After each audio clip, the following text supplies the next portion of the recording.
Welcome to Places Which Changed the World, Part 2. This is a special little video for you guys here. I'm outside 64 Baker Street. This is Baker Street. I'm early on a very cold, crisp Sunday morning.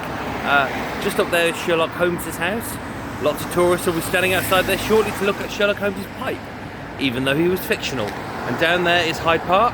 It's all very unassuming, but this building here is 64 Baker Street. In the 80s, 90s, it was the headquarters of EMI Music.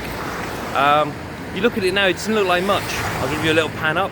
It's very unassuming, but this was the headquarters of the SOE, the Special Operations Executive.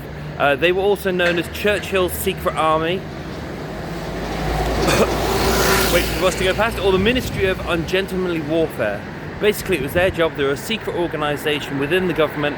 It was their job to go in during World War II, to go into Allied occupied territories and basically do the things that the rest of the generals and the admirals thought was, we were still living in a time of war where actually generals believed that if you were going to go to war, you had to kind of announce it in advance. You had to say where your troops were going to be. It was all very gentlemanly, very tip of the hat.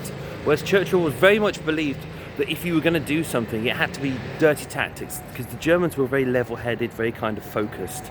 He knew that the only way around them was to use misdirection, just basically dirty tricks that a lot of his generals didn't like, but Churchill did. So most of the spies actually worked out of here. This was the headquarters of SOE at 64 Baker Street.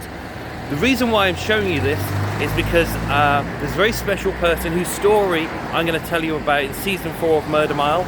She was one of the spies who was recruited here. This was kind of her main HQ. Lots of buses going past. It's gone very noisy. So I'm going to tell you all about her story, and that'll be coming soon to Murder Mile.